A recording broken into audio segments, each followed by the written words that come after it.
उपस्थित थिबा गुरुजी गुरुमा बृंद ओ अतिथि बृंद ओ मोर स्नेहर छोट बड़ भाई भौणी मैंने आपण मानक रेडक्रॉस दृष्टिनाथ विद्यालय तरफ प्रणाम जनाऊँगी।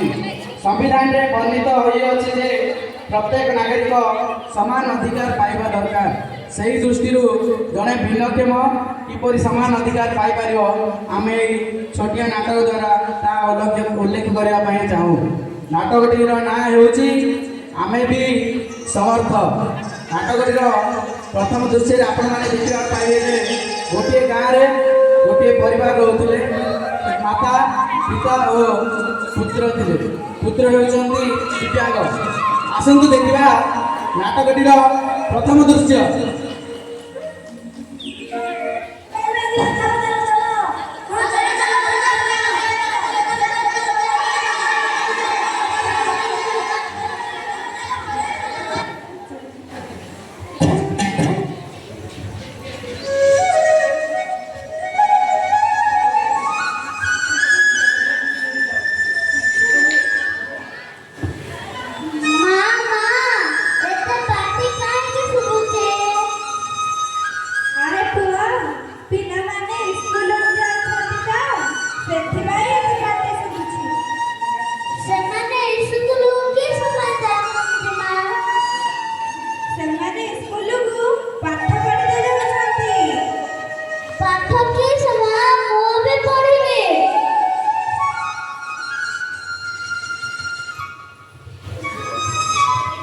अरे अरे अरे मापू अठी रही कौन कथा होच हेती सोचा हमर अधिक होची पाठ पढिते स्कूल को जिबाओ। हे प्रभु ये कौन कहउच खाली से पाठ केमिति पढिबो से कथा तो मु भी भाबुची। हां सतरे तो से केमिति पाठ पढि परिबो।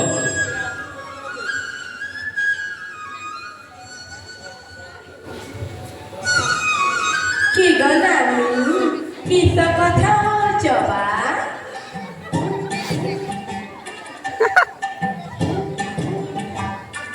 कहू न दे ए ना पिलाडा को पाठ पढिते स्कूल को जिबा ना से कथा होतिलु मला न देखिबा को देखा आलो कोइचा गाड़ी जी बेको किला तो बोदा दुसुन तो की ने कहू बा सिए जाय की पाठ साठ पढे कोनी तो हेरे दिबो बोले अरे नानी तो मुंड मुंड खराब हो जाइछ ना कोन तू कोन जानि न एमानक पेपर स्वतंत्र विद्यालय अछि। हेरिला आसी गले पंडित महाशय ज्ञान दबाको मते तो नले भारी जानी अरे जानि छी मैं तो तते कहूची सुन सरकार नूतन शिक्षा नीति रे समस्त को पई समग्र विद्यालय स्थापना करछथि। सेथिरे दिव्यांग भाई भौणी माने भी स्कूल रे पढि परिबे। तू कोन जानि छु आसरा ज्ञान दबा हाय रे एमान को तो दुसु एमान की पढिबे बा मु भी देखिबी। ओहो तू जा जा तो काम लेख जा ता मुंड मत करिबा घर को जा। जाऊ छी सतका मिछ अरे बोले भाई हां भाई कह सुन जानि छु ने हम गाने गोटे जो शिक्षक अछंती ए जो रंजन आज्ञा कथा कहउछ की हां मु पा सेई रंजन आज्ञा से रंजन आज्ञा ही मु कथा कहूची जा से रंजन आज्ञा को पचारिबो आ बुझिबो सेठी हमर से स्वतंत्र विद्यालय रे से रंजन आज्ञा शिक्षक अछंती हला तापरे भी सेठी सब प्रकार सुविधा मिलुची। चल चलिलो ओ मु आसुची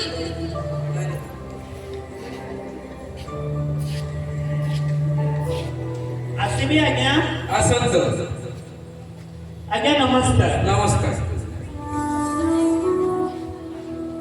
आज्ञा कथा किस की मो पुओटा देखि पारुनी तो से केमिति पाठ पढिबो ओ केमिति भला मनीष होबो बोली तम सहित कथा हेबा पई आसीची। ता माने पिलाटी देखि पारु नै बोली कोन पाठ पढि परिबो नै सेमानक पई पूरा स्वतंत्र विद्यालय खुला जायछि जार नाम चिराड class school for the blind. ହେଲେ ଆଜ୍ଞା ସେ ଏଠି କେମିତି ପାଠ ପଢିବ? ସେମାନଙ୍କ ପାଇଁ ସରକାର ବିଭିନ୍ନ ପ୍ରକାର ସୁବିଧା ସୁଯୋଗ ଯୋଗାଇବା ସହିତ ସେମାନଙ୍କ ପାଇଁ ଛାତ୍ରାବାସ ମଧ୍ୟ ଯୋଗାଇଛନ୍ତି। ଆଉ ତମେ ଜାଣିଲେ ଖୁସି ହେବ ଯେ ସେମାନଙ୍କୁ ସରକାର ପ୍ରତିବର୍ଷ ସ୍କଲାରସିପ୍ ମଧ୍ୟ ଦେଉଛନ୍ତି। ହେଲେ ଆଜ୍ଞା ଏ ଯୋଉ ସ୍କଲାରସିପ ଟା କଣ ବୁଝିପାଇଲିନି ତ? ତୁମ ଗ୍ରାମ ମାନଙ୍କରେ ପାଠ ପଢୁଥିବା ପିଲାମାନଙ୍କୁ ସରକାର ଯେଉଁ ପଇସା ପ୍ରତିବର୍ଷ ଦେଉଛନ୍ତି ତାହା ହେଉଛି ଏମାନଙ୍କ ସ୍କଲାରସିପ୍। ହଁ ଆଜ୍ଞା ବୁଝିଲି। ତେବେ ପିଲା ଏଠି କେମିତି ଆସି ପଢିପାରିବ ଓ କେମିତି ରହିବ? ଆପଣ ଗୋଟେ କାମ କରନ୍ତୁ, ଆସନ୍ତାକାଲି ସକାଳୁ ପିଲାଙ୍କୁ ଆପଣଙ୍କ ସାଙ୍ଗରେ ନେଇ ଆସନ୍ତୁ। ଆସିଲେ ଆମେ ପିଲାଙ୍କ ସହ କଥା ହେଇ ପିଲାକୁ ଏଠି ଜଏନ୍ କରିବା। ହଉ ଆଜ୍ଞା ତାହେଲେ ଆସୁଛି, ନମସ୍କାର। ନମସ୍କାର।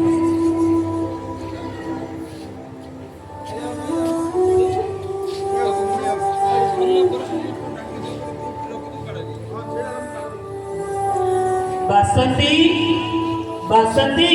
ହଁ ହଁ, ତମେ ଆସିଗଲ? ଆରେ ହଁ ମୁଁ ଆସିଗଲି। କିସ କହିଲେ ସେ ସ୍କୁଲ ଆଜ୍ଞା? ସେ ଆଜ୍ଞା କହିଲେ ଆମ ପୁଅ ପାଠ ପଢିବ। ହେଲେ କେମିତି? ସେ କଣ ଯିବା ଆସିବା କରିବ? ଆରେ ନା ନା, ସେ ଆଜ୍ଞା କହିଛନ୍ତି ସେଠି କାଳେ ହଷ୍ଟେଲ ଅଛି ବୋଲି।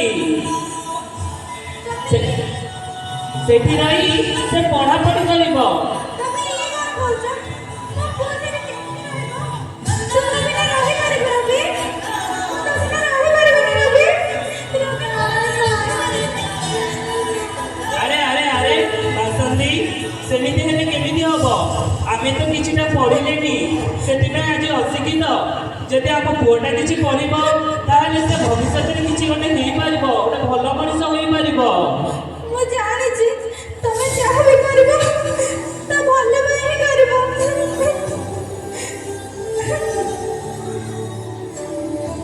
ହଉ ହଉ।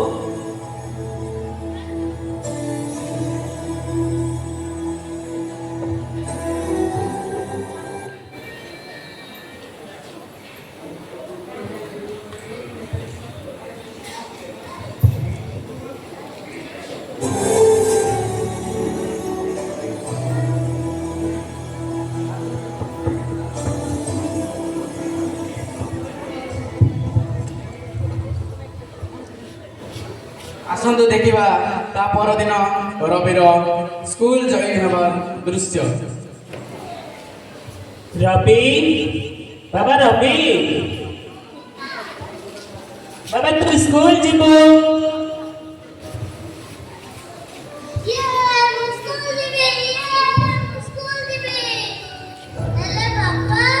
ହଁ ବାବୁ କହ। ହଁ ବାବୁ ତୁ ସତରେ ସ୍କୁଲ ଯିବୁ। ସେଠି କେତେ ସାଙ୍ଗ ମିଳିବେ, ଆଉ ଭଲ ଭଲ ଖାଇବାକୁ ମିଳିବ। ତୁ ରହିବୁ ନା ବାବୁ? ହଉ, ଏବେ ସ୍କୁଲ ପାଖାପାଖି ପହଞ୍ଚିଲେଣି। ତୁ କାନ୍ଦିବୁନି ବାବୁ, ସେଠି ରହିବୁ। ବାବୁ ଆମେ ସ୍କୁଲ ଆସି ପହଞ୍ଚିଗଲେଣି। ଆଜ୍ଞା ନମସ୍କାର। ନମସ୍କାର। ବାବୁ ଆଜ୍ଞାକୁ ନମସ୍କାର କଲୁ। God bless you babu. Babu babu sir ନମସ୍କାର ବୋଲି କଲୁ। God bless you। ଆଜିଠାରୁ ଏମିତି ହିଁ କରିବୁ। ତୁ ଏଠାରେ ପାଠ ପଢିବୁ ତ? ପାଠ ପଢି କଣ ହବୁ?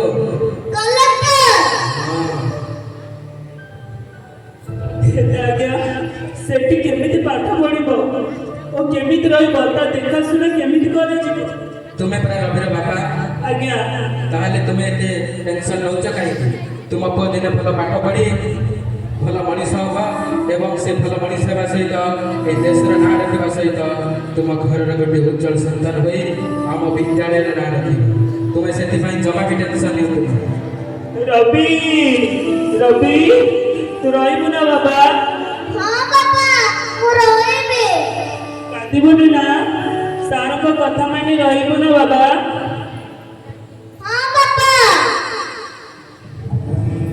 ହଉ ଆଜ୍ଞା, ତାହେଲେ ଆମ ପୁଅ ଆପଣଙ୍କୁ ଲାଗିଲା ଆଜ୍ଞା। ମୁଁ ଆସୁଛି ତେବେ।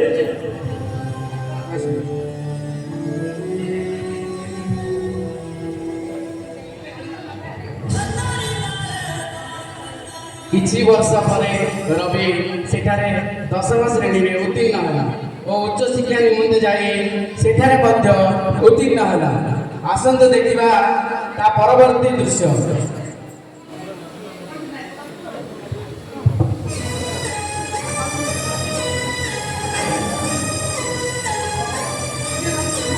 ବର୍ଷା ଯାହା ହେଲା କାହିଁ ଯେତିକି ମୁଁ କଷ୍ଟ କରୁଛି ଆଜି ୟୁପିଏସସି ଏକ୍ଜାମ ଦେବାକୁ ଯାଉଛି। ଏଥିରେ ଯଦି ମୋର ଭଲ ମାର୍କ ରହିଲା ମୋ ଏତେ ବର୍ଷ ସ୍ୱପ୍ନ ସତ ହବ। ମୋତେ ବହୁତ ଖୁସି ଲାଗିବ। ଏପରି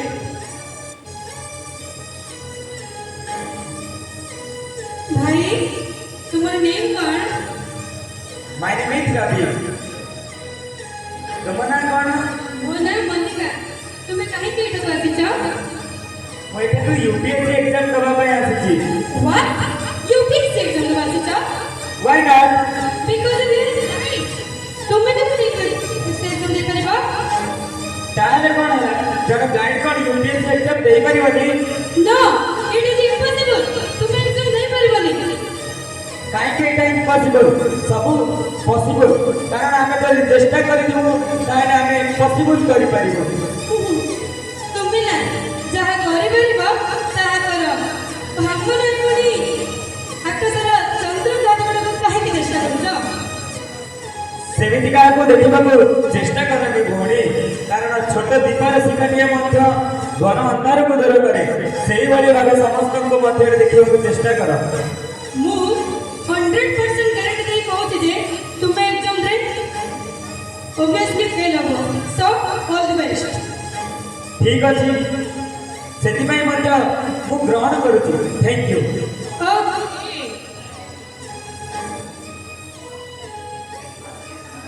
ସେ କ'ଣ ମୋତେ ଆଜି କହିବାନି ବୋଲି ମୁଁ କ'ଣ ମୋ ଚେଷ୍ଟା ଛାଡ଼ିଦେବି?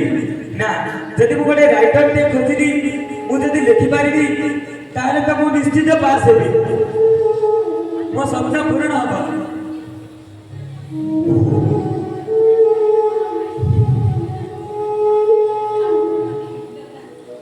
ଭାଇ ତମ ନାଁ କ'ଣ? ମୋ ନାଁ ରବି। ଆଉ ତୁମନେ? ମୋ ନାଁ ବିବେକ। ତାହେଲେ ଭାଇ କ'ଣ ତମେ ପଢ଼ାପଢ଼ି କରୁଛ? ହଁ ଭାଇ, +3 ପଢ଼ୁଛି। ତାହେଲେ ଭାଇ ମୋତେ ଗୋଟେ ସାହାଯ୍ୟ କରିଥାନ୍ତ? ହଁ କହୁନ। ଭାଇ ମୋତେ ଟିକେ ୟୁପିଏସସି ଏକ୍ଜାମରେ ଲେଖିଥାନ୍ତ? ଲେଖିଦେବି ଯେ ଗୋଟିଏ କଣ୍ଡିସନରେ। କ'ଣ କଣ୍ଡିସନ? ନିଶ୍ଚିତ କୁହ। ଗୋଟିଏ ଏକ୍ଜାମ ପ୍ରତି ଯଦି ତମେ 1000 ଟଙ୍କା ଦେବ ତାହେଲେ ମୁଁ ଲେଖିଦେବି। ଠିକ୍ ଅଛି ଭାଇ, ଏଠି ଟଙ୍କା ତ ମୋ ପାଖରେ ନାହିଁ। ତାହେଲେ ମୁଁ ଲେଖିପାରିବି ନାହିଁ। ନାଇଁ ଭାଇ, ଏଇଟା ମୋ ଭବିଷ୍ୟତ କଥା। ତମେ ଯଦି ଲେଖିବନି ତାହେଲେ କେମିତି ହବ? ନା ନା, ତମେ ଯଦି ମୋତେ 1000 ଟଙ୍କା ଦେବ ତାହେଲେ ମୁଁ ଲେଖିବି, ନହେଲେ ମୁଁ ଲେଖିପାରିବି। ଆସୁଛି। ଠିକ୍ ଅଛି ଭାଇ। ଏହାପରେ ରବି ୟୁପିଏସସି ଏକ୍ଜାମରେ ବିଫଳ ହୋଇଛନ୍ତି। ଆସନ୍ତୁ ଦେଖିବା ତା ପରବର୍ତ୍ତୀ ଦୃଶ୍ୟ।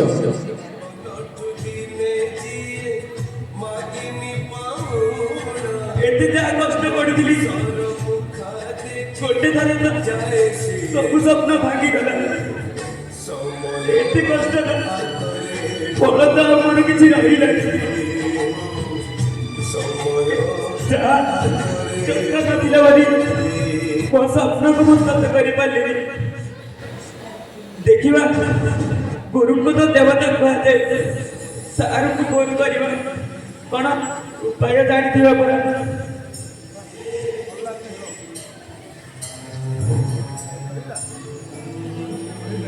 ହ୍ୟାଲୋ ହ୍ୟାଲୋ, ତୁମେ କିଏ କହୁଥିଲ? ସାର୍ ନମସ୍କାର, ମୁଁ ରବି କହୁଥିଲି। ରବି, ଭଗବାନଙ୍କର ମଙ୍ଗଳ କରନ୍ତୁ। ନାଇଁ ସାର୍, କିଛି ତ ଅମଙ୍ଗଳ ଚାଲିଛି। ଆରେ ରବି, ତୁ କ'ଣ ଏମିତି କହୁଛୁ? ସାର୍, ଆପଣଙ୍କୁ ମୁଁ ଥରେ କହୁଥିଲି ୟୁପିଏସସି ଏକ୍ଜାମ କଥାରେ। ହଁ, ୟୁପିଏସସି ଏକ୍ଜାମ କେମିତି ହେଇଛି ରବି? ନାଇଁ ସାର୍, ଫାଷ୍ଟ ଆଟେମ୍ପ୍ଟ ପୁରା ଫେଲ୍ ହେଇଗଲି। ତାହେଲେ କ'ଣ ମୁଁ ତୁମକୁ ଆଜିଠାରୁ ଗୋଟିଏ କଥା କହୁଛି ଶୁଣ, ତୁମେ ତାକୁ ମନେ ରଖି ପୁନର୍ବାର ଦେବା ଚେଷ୍ଟା କର। ଯେପରି ଗୋଟିଏ ଛୋଟ ଆଲୋକ ଦୀପ ଶିଖାଟିଏ ଘନ ଅନ୍ଧକାରକୁ ଦୂର କରିପାରେ, ସେଇଭଳି ତୁମେ ମଧ୍ୟ ପୁନର୍ବାର ଚେଷ୍ଟା କଲେ ତୁମେ ତୁମର ସଫଳତା ନିଶ୍ଚୟ ଲାଭ କରିପାରିବ ରବି। ତେଣୁକରି ସେଥିପ୍ରତି ତୁମେ କିଛି ବି ଟେନସନ୍ ନ ନେଇ ତୁମେ ତୁମର ପୁନର୍ବାର ଚେଷ୍ଟା ଜାରି କର, ତୁମେ ତୁମର ସଫଳତା ନିଶ୍ଚୟ ପାଇବ। ନାଇଁ ସାର୍, ସେମାନେ ରାଇଟର ବହୁତ ଟଙ୍କା ଆଶା କରୁଛି ସାର୍।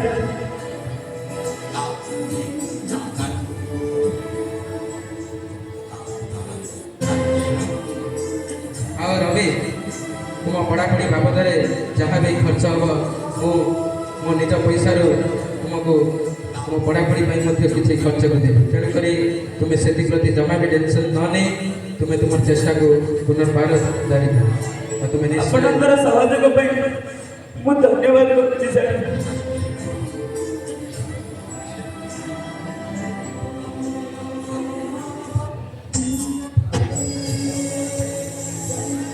ଗୁରୁଙ୍କ କଥା ମାନିଲା ପରେ ରବି ପୁନର୍ବାର ଚେଷ୍ଟା କଲା ଓ ୟୁପିଏସ୍ସିରେ ଏକ୍ଜାମରେ ଉତ୍ତୀର୍ଣ୍ଣ ହେଲା।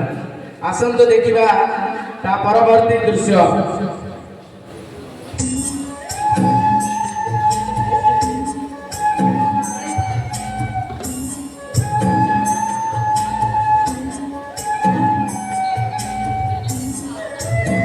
ଯାହା ନା କାହିଁ ମୁଁ ଯେତିକି ଚେଷ୍ଟା କରି ତା ସବୁ ସଫଳତା ପାଇଲି। ସାର୍ଙ୍କ କଥା ଶୁଣିଥିବାର ତ ଆଜି ମୋତେ ଏଡ଼େ ବଡ଼ ସଫଳତା ମିଳିଛି। ଆଜି ମୁଁ ନିଶ୍ଚିତ ଗାଁକୁ ଯିବି, କାରଣ ମୋ ବାପା ମା ଜାଣିଲେ ବହୁତ ଖୁସି ହେବେ। ଆଜି ଏଇ ସ୍ୱପ୍ନ ମୋ ସତ ହେଇଥିବାରେ ଆଜି ବହୁତ ଖୁସି ଲାଗୁଛି। ଭାଇ ହଁ, କିଏ ତୁମେ? ଭାଇ ମୁଁ ମଲ୍ଲିକା। ତୁମେ ସେଇ ମଲ୍ଲିକା ଭଉଣୀ? ହଁ ଭାଇ, ମୁଁ ସେହି ମଲ୍ଲିକା ଯିଏକି ତମକୁ ଏକ୍ଜାମ୍ ବେଳେ ବହୁତ ଅପମାନ ଦେଇଥିଲା। ମୁଁ ସେହି ମଲ୍ଲିକା ଯିଏକି ତମେ ପାସ୍ କରିବା ପାଇଁ ତମକୁ ଚ୍ୟାଲେଞ୍ଜ ମାରିଥିଲା। ମୁଁ ସେହି ମଲ୍ଲିକା ଭାଇ, ମୁଁ ମୋ ନିଜ ଭୁଲ ବୁଝିପାରିଛି। ନାଇଁ ଭଉଣୀ, ସେମିତି ତମେ ଜମା କୁହନି। ତମେ ସେଦିନ କହିଲ ବୋଲି ସେଇ କଥା କିଛି ନୁହଁ, କିନ୍ତୁ ସମସ୍ତଙ୍କୁ ସବୁବେଳେ ସହଯୋଗ କରିବାକୁ ଚେଷ୍ଟା କର, କାରଣ ଆମ ଭଳିଆ ପିଲାମାନଙ୍କୁ ତମର ସହଯୋଗ ବହୁତ ଦରକାର। I'm sorry ଭାଇ, ମୁଁ ମୋ ନିଜ ଭୁଲ ବୁଝିପାରିଛି। ମୁଁ ଏତିକି ବି ବୁଝିପାରିଛି ଯେ ଆମେ ମାନେ ଯାହା କରିପାରିବା ନାହିଁ, ତମେ ମାନେ ତାହା କରିପାରିବ। I'm sorry ଭାଇ, ମୋତେ କ୍ଷମା କରିଦିଅ। ନାଇଁ ଭଉଣୀ, ସେମିତି ଭାବନି। ତମେ ଚେଷ୍ଟା କର, ନିଶ୍ଚିତ ରୂପେ ପାସ୍ କରିବ। Sorry ଭାଇ, congratulations। Thank you. ଆସିଛି ଭାଇ। ହଁ।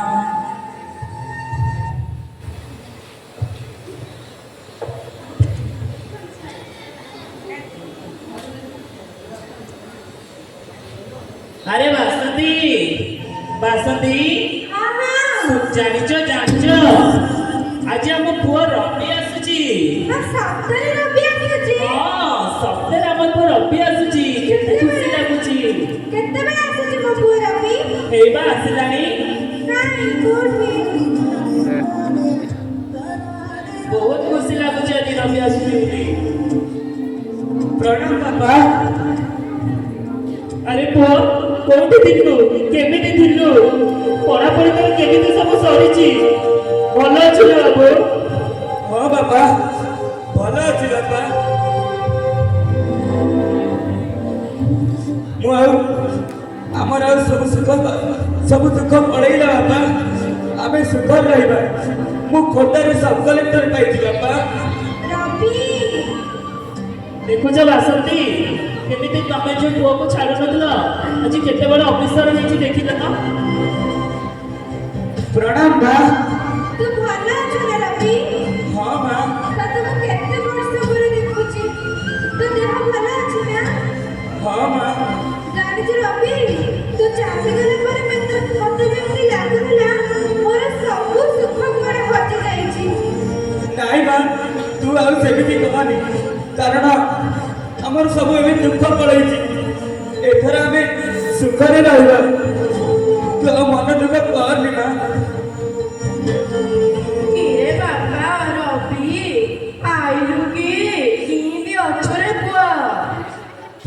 ମାଉସୀ? ବୁଢ଼ାଟି ହେଇଥା ମୁଁ ଶୁଣିଥିଲି ତୁ କୁଆଡ଼େ ବଡ଼ ଅଫିସର ହେଇଗଲୁଣି କି ଦିବା ନାଇଁ ରେ ମାଉସୀ, ତୁ ଯଦି ସେଦିନ ଆମ ବାପା ମାଆଙ୍କୁ ସେମିତି କହିନଥାନ୍ତୁ ଆଜି କଣ ମୁଁ ଏଡ଼େ ବଡ଼ ଅଫିସରଟେ ହେଇପାରନ୍ତି? ହଁ ରେ ବାପା ଏମାନଙ୍କର ତ ସୌଭାଗ୍ୟ କି ଏମାନେ ତୋ ଭଳିଆ ଗୋଟେ ପୁତ୍ର ସନ୍ତାନ ପାଇଛନ୍ତି।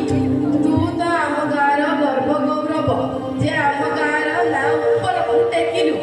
ଏମାନଙ୍କର ସୌଭାଗ୍ୟ ତୋ ଭଳିଆ ଗୋଟେ ପୁଅ ପାଇଛନ୍ତି। ମୁଁ ଆଶୀର୍ବାଦ କରୁଛି ତୁ ଏମିତି ଆଗକୁ ଯା। ଭଗବାନ ତୋର ମଙ୍ଗଳ କରନ୍ତୁ ରେ ବାପା।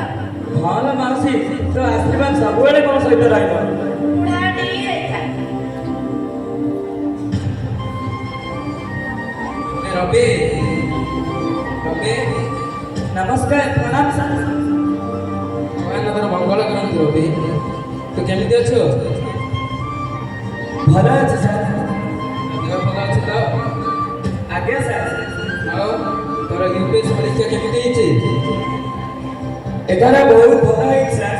ଫାଷ୍ଟ ର୍ୟାଙ୍କରେ ପାସ୍ କରିଛି ଆଉ ଖୋର୍ଦ୍ଧା ଡିଷ୍ଟ୍ରିକ୍ଟରେ ସବ୍ କଲେକ୍ଟର ପାଇଛି ସାର୍। ଦେଖ ରବି, ମୁଁ ତମକୁ ଦିନେ କହିଥିଲି ନା ଯେ ଗୋଟିଏ ଛୋଟ ଆଲୋକର ଦୀପ ଶିଖା ଯେମିତି ଗୋଟିଏ ଖଣ୍ଡ ଅନ୍ଧକାରକୁ ଦୂର କରିପାରେ, ଠିକ୍ ସେଇଭଳି ତୁମେ ତୁମର ଚେଷ୍ଟାକୁ ପୁନର୍ବାର କଲେ ତୁମେ ନିଶ୍ଚୟ ସଫଳତା ପାଇବ। ହଁ ସାର୍, ଆପଣଙ୍କ କଥା ସବୁବେଳେ ମୁଁ ରଖିବି।